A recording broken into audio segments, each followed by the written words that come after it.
But you know, from the beginning, the international community, when they were building this TFG, they give them, don't interfere Somaliland. Just Don't interfere Somaliland. Yeah.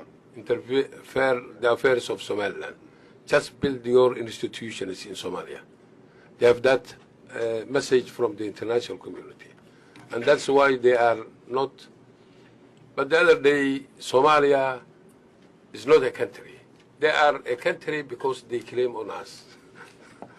And they have been given that they are the legitimate government for Somalia, which sometimes we see as Somalilanders.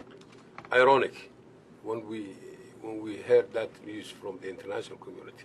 The people who are not putting their house in order to claim that they are, sometimes it can be something not good to the Somalis. The people who are not doing anything will represent the Somali. It become something that we cannot, even to listen is very difficult. That people who are not reconciling by themselves for 17 years.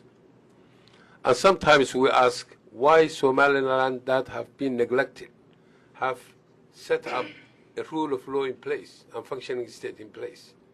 And Somalia that have been supported by the international community have never materialized anything for almost 17 years.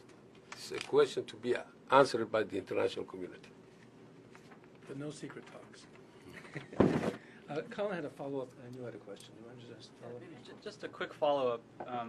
There was an article, I think it was in the Post a couple of months ago, about the Department of Defense and an internal debate within the U.S. government about Somaliland, and the Department of Defense was actually more supportive of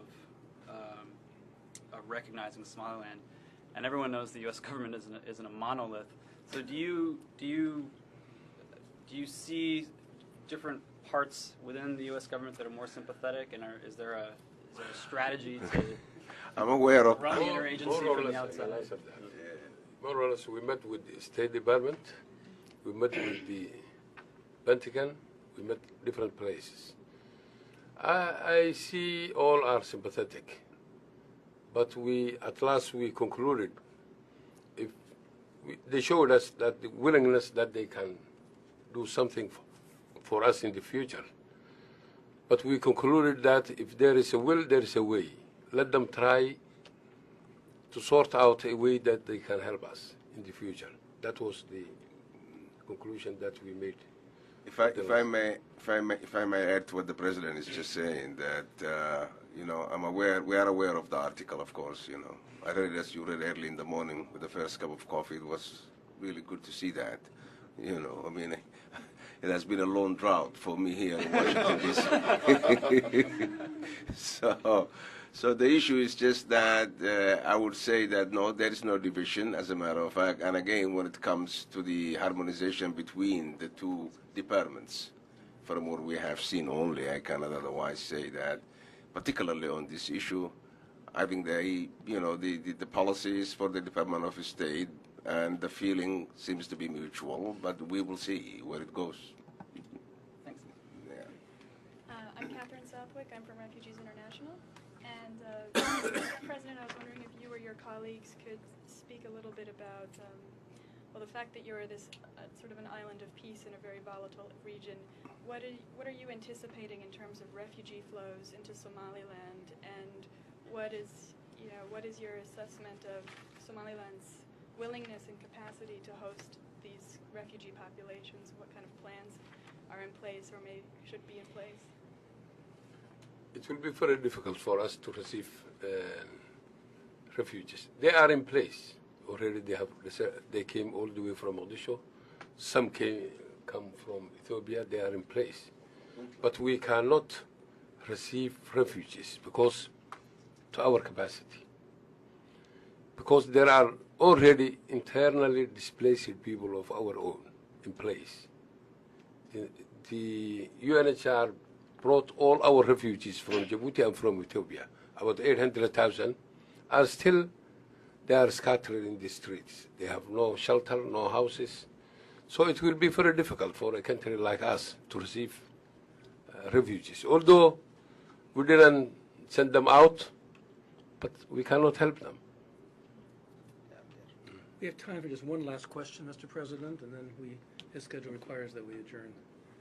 My name is Andre Lesage. I'm at the National Defense University. I was wondering if you could comment on the situation in Somalia and what you see as the prospects for further reconciliation there, the ability of the transitional federal government to broaden its base of support and maybe become more inclusive and stabilize the situation, and if you'd have any advice to give them on their way forward. I would have given them advice if they like it.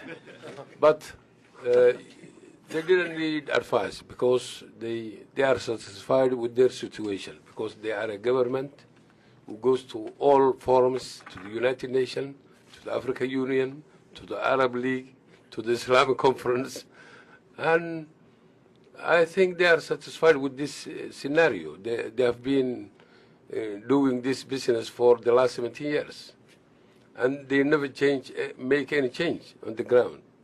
So I don't think that these people need any advice, or they can read between the lines the process that we are more or less Somalis, and we know each other. They know the process that we have made.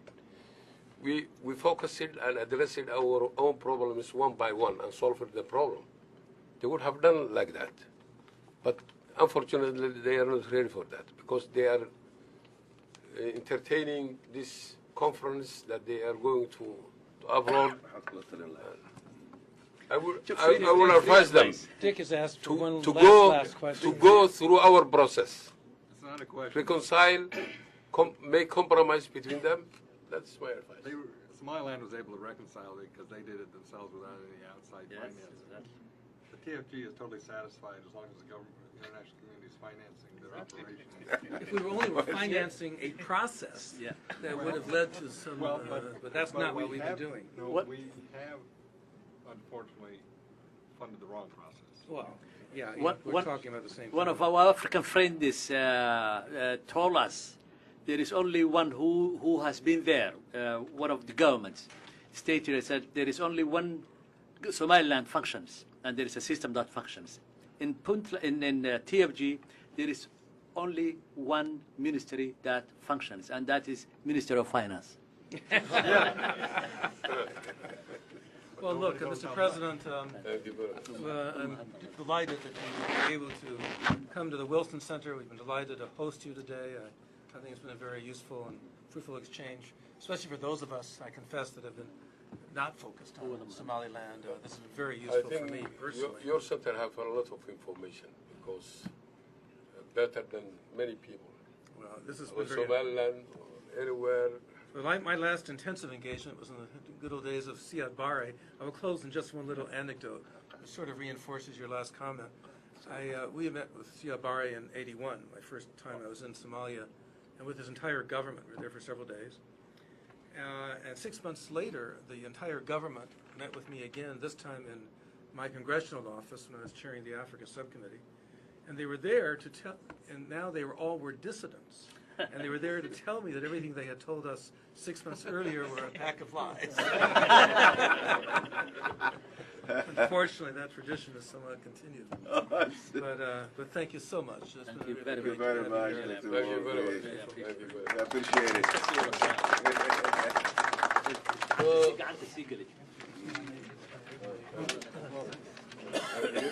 It's a double-edged sword. Yeah. That's a double-edged sword. You don't know. Good lady, do me a favor. More than 80%.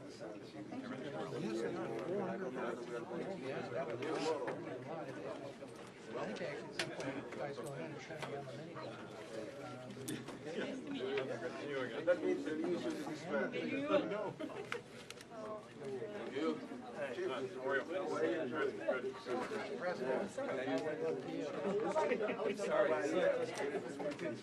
Dick, how are you doing?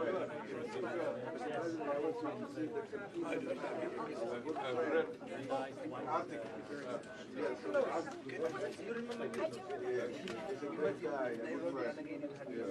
Okay, good. Thank you. He's the best.